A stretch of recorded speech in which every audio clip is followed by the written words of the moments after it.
Howdy, y'all. I am going to teach you a thing about a thing. This is a salvia Greggii. You see how long it's getting and the blooms look a little sad? Like they were popping, now they're not so popping.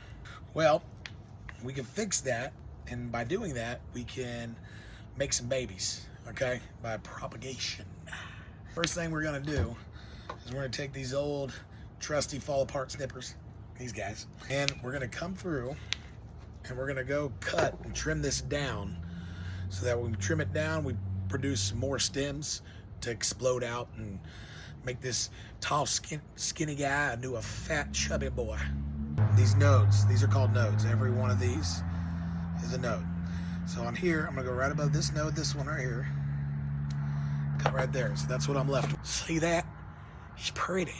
Now, this spent bloom here, we don't need that no more. Cut that off. And now we're left with that, which is what we want. So we're gonna set that aside, and we're gonna make some more cuts on this guy. You can go short, just make sure you leave a node. The more nodes you leave, the more it can grow. So now, I got all these little future babies, okay? Go through, let's take this one we just did. We don't need those anymore. We don't really need this top anymore, but we're gonna still plant the top. So I do these two ways. One where you got a node on the bottom, you see that node? Then I just come in here.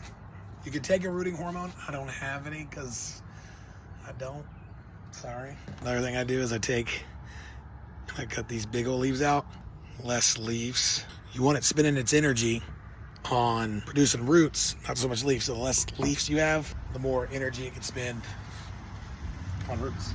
Put it in there, put her down like that. Push it in. You don't want to push too hard, just wants to be a loose, well-drained soil. People root this stuff in sand. This is just compost, peat moss, and perlite. This one, that's why I leave the nodes, because you see on that, the nodes produce a branch. So everywhere we cut becomes a branch. Now, I might be leaving too many leaves, and that's fine. Some people will take them, leaving more leaves out, but we're trying. It works great. If it doesn't, disregard. But once you trim your salvia, this is gonna kind of explode out, and I'm gonna double the size of this thing. It's gonna bloom better. Opportunity for it to produce more flowering stems. So the next thing you do is you take your water gun, you put it on the mist setting, and then you just kind of mist her down, just like that. And then you take your lid, just close it up. And then I'm gonna put this in a shady spot. This thing's like a magnifying glass. If you put direct lighting on it, direct sun exposure, you're just gonna cook them. I've done it. Don't do that. Take this and put it in indirect lighting under a shady tree or something, and then leave it alone. The point is, you don't want this to dry out.